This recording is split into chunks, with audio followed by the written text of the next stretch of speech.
Hey guys, it's me, the owner of the Pizza Plex, Elijah. I'm back with Doki Doki Literature Club Plus, and we're going to continue balance.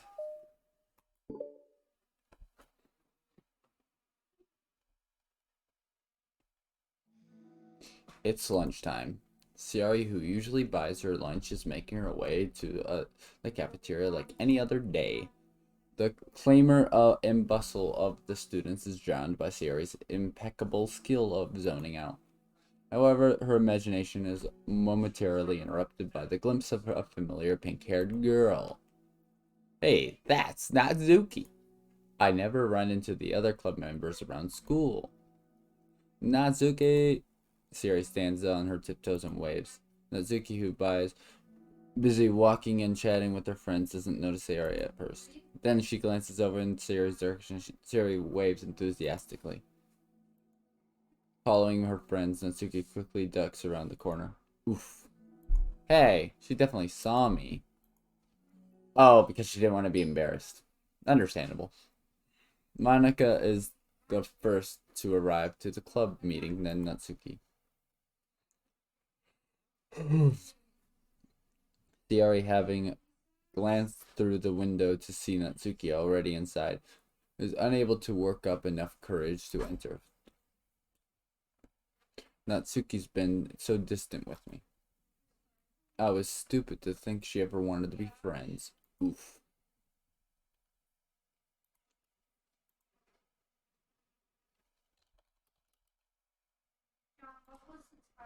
She only got excited because she got to share manga, but aside from that, she doesn't even like me. She should just go home today. Sorry, but do you have plan to go on going inside? No. Why? I'm sulking. Oh.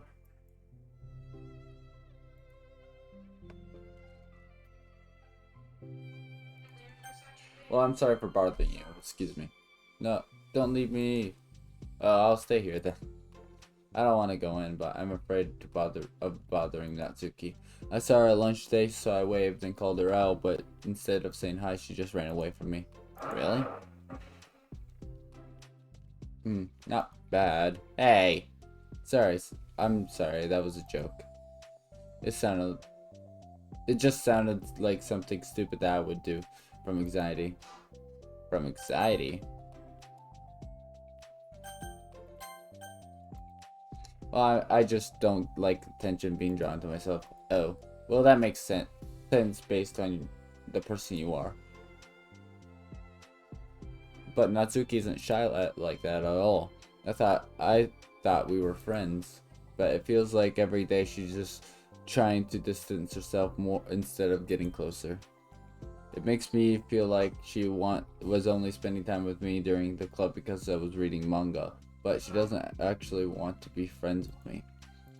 Well, I feel like I'm missing a lot of context here. Was she in the middle of anything when you approached her? No, she was just walking with her friends. With her friends. Very paused for a moment. How do I put this? Sarah, you're very fond of your friends, right? You always want to be spending time with them. Of course, I don't think there's anything more important to me.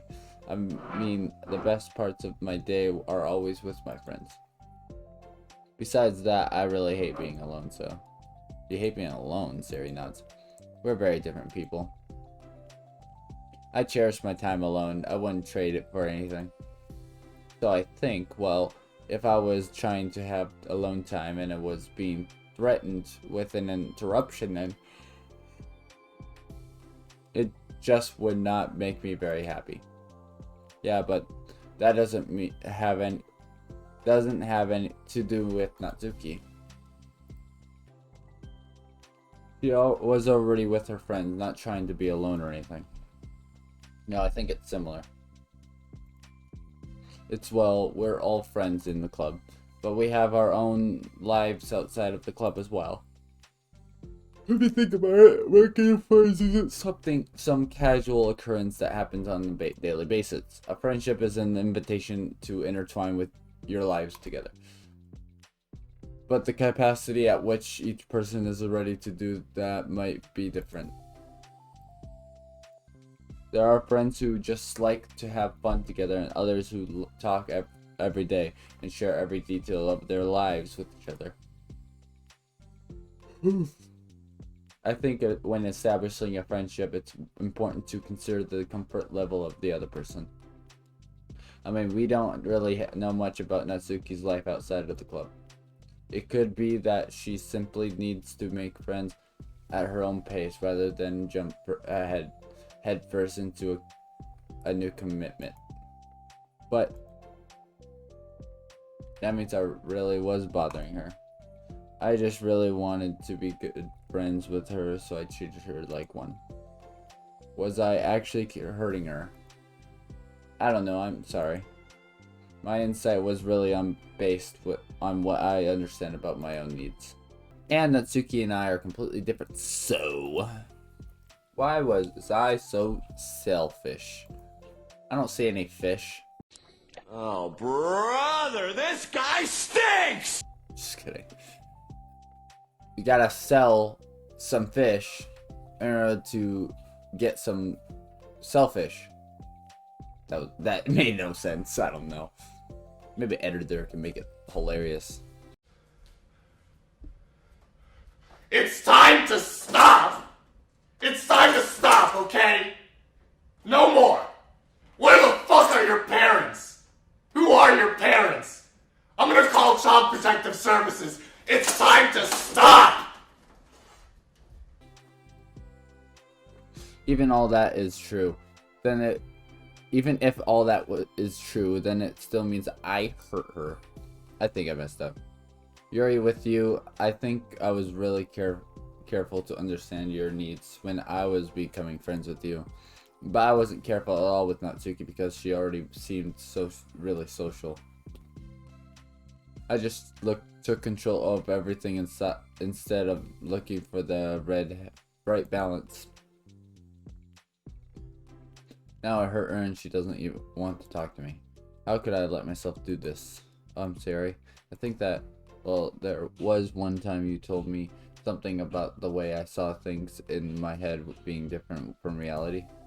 It's easy to automatically jump to the worst case scenario, but I think it's more likely that Natsuki doesn't harbor any ill feelings towards you.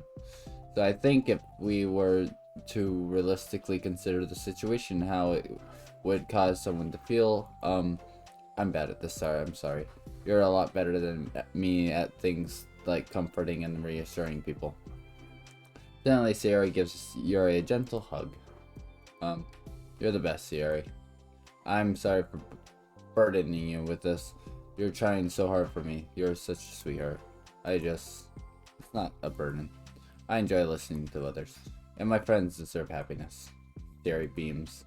Well, I think I'm gonna give Natsuki some space. She should do what she wants. And if she does still want to be friends, then I'll learn her needs and I'll match her boundaries. Yeah, I'm sure that's what's best. I wish I didn't feel so awful and guilty. It makes me feel desperate, like I need to make it up to her by trying to make her happy. But that's not what she needs. I just have to tell myself that. It hurts, but I guess it means I still need to grow. Grow a tree. Save the trees, says the Lorax. I really want to grow as a person.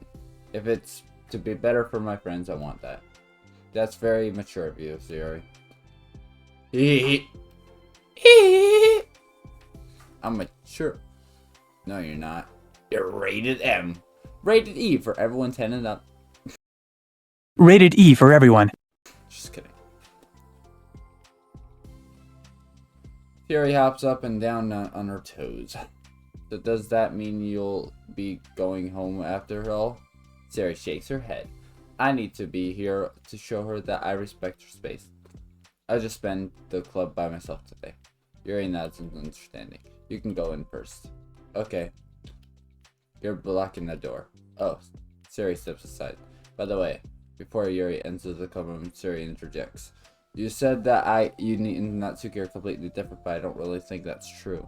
I think you're actually really similar in a lot of ways. Yuri smiles and shakes her head. Sayori, that's absurd. You're very silly sometimes. Yuri turns and enters the club room. After a moment, Sayori follows.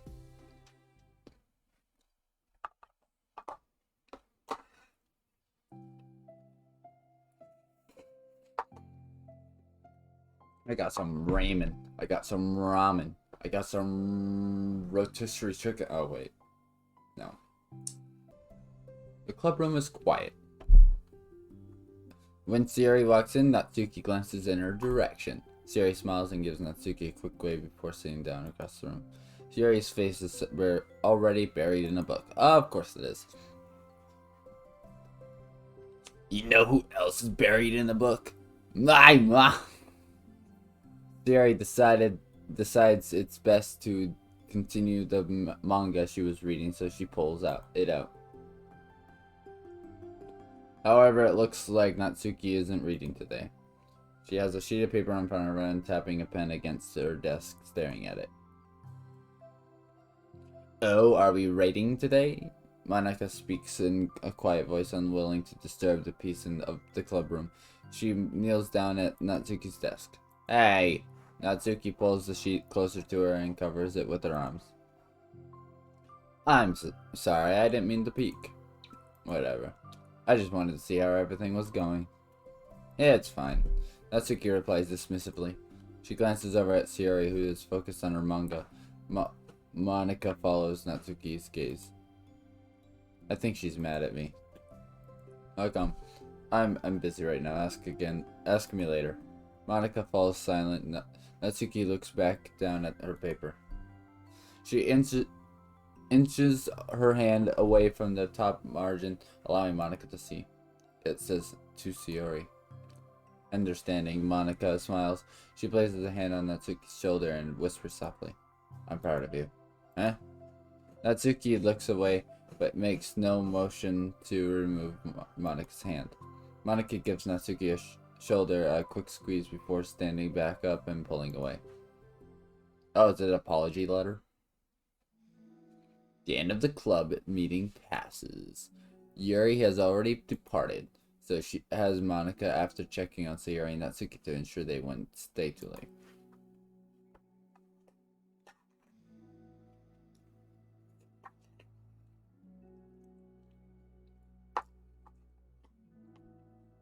Sayori was determined to finish her manga volume before heading out since the end was approaching.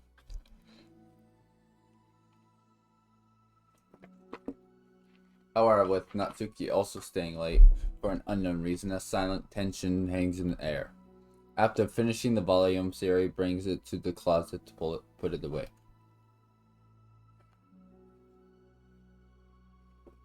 She slides it back onto the shelf while Natsuki watches. Then Natsuki gets up and pulls it back out in order to return it to its proper location. Sorry! I didn't know where it's supposed to go. To the deepest, blackest pit of my heart, I'm so sorry. That's from Megamind, if you didn't know. That you want to hear me say it, I'll say it. Here it is, from the blackest part of my heart. I am sorry. Not buying it. It's fine. The two fall silent again, avoiding eye contact. They both look at it like they're about to say something, but neither can break the silence. A moment passes. Well, I'll be on my way. See you tomorrow. Sayori turns away to hide her pained expression, then walks away from the closet. If there was any proof Natsuki no longer wanted to be friends, this was it. Defeated, Sayori carries herself out of the clubroom. Once in the hallway, Sayori takes a deep breath and hits her palm against her cheek to clear her head a little. Suddenly, Natsuki's stammering voice calls from behind. Natsuki! Startled, Sayori turns back around to face Natsuki. Oh, new picture. Cool. Ugh, bless me. Thank you, editor. I don't know anymore. Natsuki fidgets and anxiously continues with a shaking voice. I have a lot of things to say. Me too. But you go first. Natsuki bites her lip and can't stay still. Well, first of all, she cuts herself short, struggling to continue. Trying to force the words out, she stamps her foot and hops up and down a little. I'm sorry for the thing I did at lunch, and I'm sorry for just being kind of mean lately. It's really hard for me to I'm not good with things that make me uncomfortable, especially when it comes to like feelings and stuff. So, face burning, Natsuki clams up again. Instead of continuing, she simply holds up a sheet of paper for Siri to take. Oh, I get to read. Again. The best place in the world. I love my bedroom. It's full of bright colors and soft things. The light shines in and makes everything sparkle. It's the best place in the world. It has all my treasures, all my books, my collections, my memories, all of my dreams were born in this room. It's the best place in the world. It has all my secrets, all my failures, my fears, my feelings. Sometimes it feels so fragile that the door will break at the slightest touch. But it's still the best place in the world. But when someone knocks, I get scared. I brace my arms against the loose hinges. Please don't break. Please don't come in. I'm not ready. It's my best place in the world. The knocking won't stop. I block the door with furniture. An eye peeks through the keyhole and I panic. I'm trapped in the best place in the world. I'm not ready to share my favorite place. I need to clean my secrets and make my bed to hide my nightmares. I need to touch them to put them away, to see them again. I have so much to do and I'm scared. I'm not ready, but it's still my favorite place. I still want to share it, however long it takes. If you wait patiently, I'll eventually open the door, and I'll show you the best place in the world. Aww. It's a poem, but I thought I sucked it up and so that I could work things out with you. So just be happy about it, please. Theory smiles deeply from the bottom of her heart. I'm happier than I could express. I feel so awful, but I'm so happy that you would do this for me. I actually realized before the club meeting today that I made a mistake. I got so caught up in the chance to get closer to you that I forgot to think about what you wanted. And that we probably have different ways that we like to make friends. About like the friendship stuff. It's okay. I understand, so you don't have to force yourself to talk about it. Your poem did a good job, so don't force yourself in if you're not ready yet, okay? Natsuki nods. You don't have to feel like you did anything wrong. It was my fault, and I'm sorry. I wasn't mad at you today or anything like that. I actually felt really guilty and wanted to give you space. I was thinking it's silly that I just approach you all the time and that I should just let you approach me when you want to. Just whatever makes you comfortable. I'll respect that from now on. Friendship should always start with those things. With the right balance. Balance! There it is! Natsuki nods again. One thing about that. Well, I don't want to have to approach you all the time either. I just want to be balanced like you said. Theory nods. I understand. We'll make sure of that together, then. Oh, still more. Well, anyway, now that the two of them have found common ground, Natsuki finds it easier to speak more freely again. I'm not gonna be like sharing my poems all the time now or anything like that, but I guess it wouldn't hurt to do it once in a while, only the best ones. So you better not like them, because otherwise I might change my mind. I like anything you do, Natsuki. I was just saying. More importantly, I have to tell you that about my new boy. You don't have a boyfriend! Boyfriend. Oh, from the manga? Wait, I need to guess who it is. You definitely won't be able to guess. The two walk down the hallway together. Oh my god, we have so much to talk about. Darn, I should have told you to have saved the last 2 chapters so I could see your reaction to the big reveal. Aw, you wanted to enjoy it with me? That's so cute. Oh, shush. Hee. And there we go. Pictures unlocked, I guess. Because, yeah. Poem, I guess. And these things. Yep, that. Cool. Alright, guys. If you guys like this video, please leave a like, subscribe, and click the notification button so you never miss any of our videos. And for that, I will see y'all next time. Bye, everyone.